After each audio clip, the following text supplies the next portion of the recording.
تعالى عن الجنس والجهات امدادا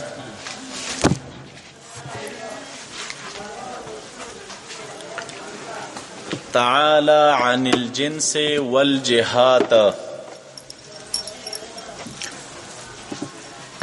الله تعالی پورته دی د جنسنا او د جهاتونا پورته دی د چانا د جنسنا او د جهاتونا طالبانو تعالی عن الجنس والجهات دا هم سلک د صفاتو سلبیو دی دا تعالی په لفظ کې اگر که ایجاب دی خو معنی د چا ده د سلب ده معنی د چا ده نو ځکه په صفاتو سلبیو کې شمارو او معنی د سلب څنګه ده د تعالی عن الجنس والجهات معنا مونږ دسی کو چې تنزه عن الجنس لا جنس له تعالی عن الجنس معنا څه شی ده تنزه عن الجنس الله تعالی د جنس نه منزه دی الکه د جنس نه منزه دی څه معنا لا جنس له باری تعالی لره څه شی نشته دی نو صفت ایجابي شو که سلبي شو گرچه لفظ کی ایجاب خو لیکن معنی د چا ده دویمه ته وګورئ تعالی عن الجهات باری تعالی د جهاتو نه پورته دی د دې څه معنا ده لا جهات له باری تعالی هغه ذات دی چې هغې لره څه شی نشته دی جهات نشته دی نو چې لا جهات له دی که نو دا بیا څه شی ده صفت سلبي دی که ایجابي صفت سلبي دی نو لفظ کې اگر چې ایجاب دی ولیکن په معنا کې څه شی ده سلب په معنا کې څه شی ده طالبه کله چې په معنا باندې پوه شولئ چې دا هم د صفاتو سلبیو د جملې نه دی او معنا دا ده چې الله تعالی لره جنس نشته او معنا دا ده چې الله تعالی لره جهات نشته دې ځای کې طالب یو دوه اعتراضونه دي اول اعتراض دا وارد دی په لفظ د جنس باندې او دویم اعتراض چې دی دا وارد دی په لفظ د جهات باندې په لفظ د جنس باندې اعتراض وارد دی او په لفظ د جهات هم اعتراض په لفظ د جنس څه شی دی معترض وی ذکر کول د چا د تعالی عن الجنس وروستو د لا یحدون دا مستدرک دی تا چې تعالی عن الجنس وروسته د چانه ذکر کړی دی د لا یحدون ذکر کړی دا مستدرک ده او مستدرک څه شی باطل وي خو تاسو دا ځان سره یاد کړئ چې مستدرک وایي چاته طالبه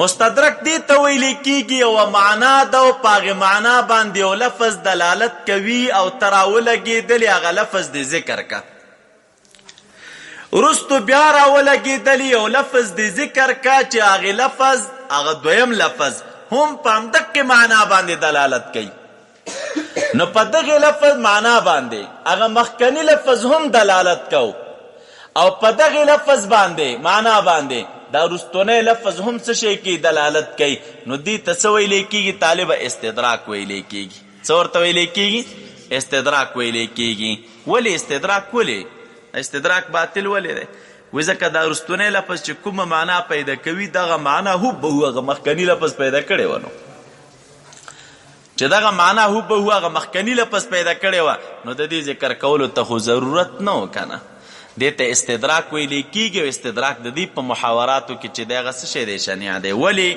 وجه د استدراک د بطلان څه شی ده دا شنیع ولې دی وایي ځکه استدراک چې دی دا تحصیل د حاصل دی او تحصیل د حاصل څه شی دی دا باطل دی تاسو معنا هم دغه شی معلومولی شي استدراک طالبه باب استفعال دی استدرک یستدرکو اله استدراکن او استدراک معنا څه شی دی معنا د دې د طلب و درک معنا د دې د څه شی طلب و درک طلب و درک طلب کول د موندلی شوي شي یو شی یو ځل موندلی شوی دی او ته دوباره رالګېږي دوباره یې بیا طلب کوي.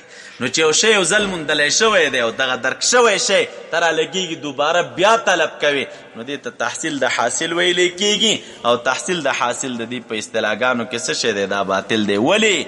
ځکه په دې استدراک کې طالب اعاده وي. څه شی وي پکې؟ اعاده وي. ځکه معنا مخکې تیره ده او ته رالګېږي اوس دوباره اعاده کوي بیا یې ذکر کوي. او قانون دوی داسې ذکر کوي چې والافادة اولا خیر من الاعاده. افاده چې دی دا د چا نه د اعادې نه اولا ده. یو لفظ ده او هغه ځان ته معنا پیدا کوي، بل لفظ د هغه ځان ته معنا پیدا کوي. نو چې یو ځان ته معنا پیدا کوي او بل ځان ته معنا پیدا کوي نو دا افاده ده. او یو لفظ د مخکې یوه معنا ترې نه رامعلومه شوې ده او همدغه معنا د رستوني بل لفظ نه هم رامعلومېږي نو دې ته بیا څه ویلی کېږي؟ اعاده ویلی کېږي. اعاده کې څه فایده نه وي نو تحصیل د حاصل وي او تحصیل د حاصل چې دی دا ناروا دی. تاسو په دې باندې انشاءالله پوه شولئ. خلاصه د اعتراض دا راووتله چې ذکر کول د لا یحدو د چا د تعالی عن الجنس والجهاد ترستو د لا یحدونه څه شی ده؟ باطل. ولې؟ ځکه دا استدراک دی که نه. کومه معنا چې تعالی عن الجنس دا را پیدا کوي همدغه معنا چا را پیدا کول؟ لا یحدهم. او استدراک تعریف مې درته وکړي. استدراک د دې په محاوراتو کې شنیع دی. ولې؟ په دې کې اعاده ده او د اعادې نه څه اولا وي؟ افاده اولا وي. او بل په استدراک کې تحصیل د حاصل دی او تحصیل د حاصل د دوی په نسبت باندې دا ناروا وي. په دې ځای باندې انشاءالله ورسېدلی. اوس دا خبره کوو طالبه چې دلته استدراک لازمیږي سره کم. مخکې مونږ او تاسو ویل چې لا یحدون تعریف د حد مو وکړه. هلکه لا یحدو فعلو او مصدر د دې څه شی و؟ حد. نو حد مو چاته ویلی؟ هلته مو دا قید لګولی و چې حد عبارت ته عن تعریف شیء بالذاتیات. تعریف د شی بالذاتیات دې ته څه ویلی کېږي؟ حد ویلی کېږي. تعریف د شی په ذاتیاتو دې ته څه ویلی کېږي؟ او ذاتیات د شي خو مونږ او تاسو وپېژندل. تعریف د شي په ذاتیاتو سره دې ته حد وایي او تعریف حد چې کېږي والحد لا یکون الا بالجنس والفصل. حد نه وي مګر په چا سره وي؟ ذاتیات د شي خو جنس او فصل دی. نو جنس او فصل دې راغونډ کړو نو تا تعریف ور باندې وکړو. دغه شي ته څه ویلی کېږي؟ ذاتیات. جنس او فصل ته څه ویلی کېږي؟ نو چې کله ګوره جنس او فصل ته ذاتیات ویلی کېږي نو چې تا وویلې لا یحدو نو په لا یحدو سره چې د الله تعالی حد نه کېږي و جنس هم نفی شه او چې د الله تعالی حد نه کېږي نو فصل هم نفی شه. نو چې جنس او فصل دواړه په لا یحدو سره نفی شول نو بیا وروستو د تعالی عن الجنس مقصد څه شی دی؟ د تعالی عن الجنس رجع خو دې ټکي ته وشو چې ای لا جنس له. باري تعالی لره څه شی نشته؟ جنس نشته دی. او دا معنا مونږ او تاسو په لا یحدو کې نفی کړه چې الله تعالی محدود نه دی. تعریف ته د په ذاتیاتو سره نه کېږي نو دا خبر پکې پرته ده چې الله تعالی لره جنس هم نشته دی او الله تعالی لره فصل هم نشته دی. تاسو پوه شئ په دې ځای باندې. نو د دې مونږ او تاسو جواب کوو. خلاصه د جواب دا ده طالبه ووایي چې په لا یحدو کې صراحتا نفي د حد شوې وه. په لا یحدو کې صراحتا نفي د چا شوې وه؟ جنس ور سره نفي و. په لا یحدو کې خو ضمنن نفي صراحتا د چا وه؟ د الله په چا داخله وه؟ خو په حد داخله و. الله تعالی لره حد نشته نو صراحتا څه شی نفي وه؟ حد نفي و. خو پاتې شو دا بیا چې هلکه حد چاته وایي تعریف شی بذاتیات نو په دې سره نفي د چا راغلی وه؟ د جنس او د فصل راغلی وه خو صراحتا نه وه بلکې څه شی وه؟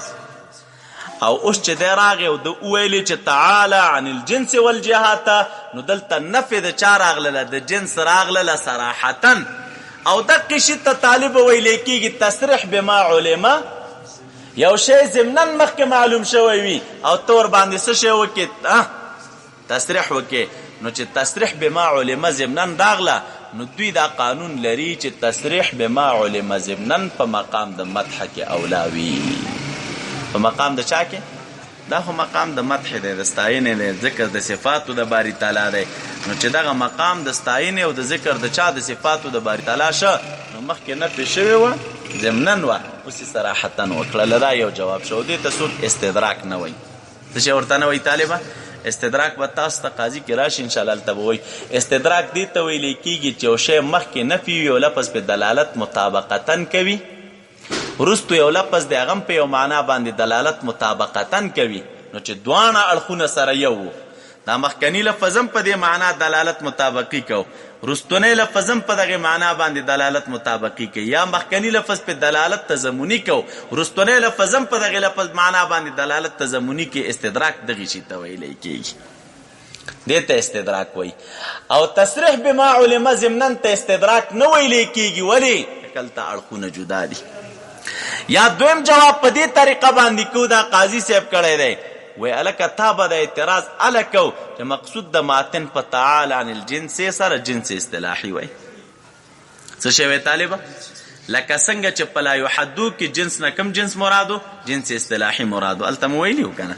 نو که چېرته التم جنس اصطلاحي و، او جنس اصطلاحي هغه چې کوم شی موږ تاسو ورباندې د یو شي تعریف کوو، نو که التم جنس اصطلاحي مراد وی او دلتم په تعال عن الجنس کې جنس اصطلاحي مراد وی، نو به اعتراض جوړ. استدراک دغه صورت کې راته. او دلته استدراک ځکه نشته دی طالبه چې مقصود د ماتن په تعال عن الجنس کې نفی د جنس لغوي ده، نه د جنس اصطلاحي. او جنس لغوي چاته ویل کېږي؟ جنس لغوي چې دی دا عبارت دی چې یو شی د بل شي سره څه شی وي؟ مجانس وي. جنس په معنی یو شی د بل شي سره څه شي؟ مجانس وي. مجانس څه معنی؟ یو شی د بل شي سره مشارک وي په الماهیت مطلقاً. په یو ماهیت کې دا دواړه سره څه شي؟ مجانس وي مطلقاً. دا معنی یعنی اشتراک د شیئینو په اوصاف نفسیو کې عامه ده، که بیا اشتراک په جنس کې وي، که په نوع کې وي، او که په فصل کې وي. یعنی دا شی د هغې بل شي سره مطلق ماهیت کې شریک وي. څه شي کې شریک وي؟ ماهیت کې شریک وي. دې ته جنس لغوي ویلی کېږي. او جنس اصطلاحي چاته ویلی کېږي؟ یو شی د بل شي سره شریک په چا کې وي؟ په جنس کې وي. ګوره په فصل کې نه، په نوع کې نه. نو په اعتبار د معنا لغوي سره جنس عام دی، او په اعتبار د معنا اصطلاحي سره جنس خاص دی. ولی صرف هغه ماهیت ته نه مراد کو چې د کم جنس تعریف موږ او تاسې په کتابونو د منطق کې کوو. نو اوس راشه، کم جنس چې په لا یحدو کې ذکر و مراد د هغې جنس نه کم جنس و جنس اصطلاحي و، او کم جنس چې په تعال عن الجنسي کې ذکر دی مراد د دغې جنس نه جنس لغوي دی. او دا جنس لغوي چاته ویلی کېږي؟ مشارکت فی الماهیت ته وی مطلقاً. مشارکت فی الماهیت څه معنی؟ و اشتراک د شیئینو دی په اوصاف نفسیو کې عامه ده، که دا شیئین شرکت په جنس کې وي، که د دې شیئینو شرکت سره په نوع کې وي، او که د دې شرکت سره په چا کې وي؟ په جنس کې وي. خو دواړه سره شریک دي، فصل کې دي، که په جنس کې دي، او که په چا کې دي؟ په نوع کې دي. دغې شي ته چې دی جنس لغوي ویلی کېږي. نو مراد په تعال عن الجنس کې نفي چې راغلی، نو دا راغلی یعنی د الله تعالی سره مجانس نشته. نور سره څوک په ماهیت نوعي کې شریک شته، نور سره څوک په ماهیت په فصلي کې شریک شته، او نور سره څوک په جنس کې شریک شته دی. دلته دا معنا موږ مراد کوو. او هلته چې کومه معنا مراد و چې لا یحدو، نو هلته د جنس نه جنس اصطلاحي مرادو، او جنس اصطلاحي هلته په معنا د چا سره؟ او د ذاتیاتو سره. یعنی الله تعالی لره ذاتیات نشته دی، او رب کریم لره اجزا نشته دی. پوه شوئ تاسو په دې ځای باندې؟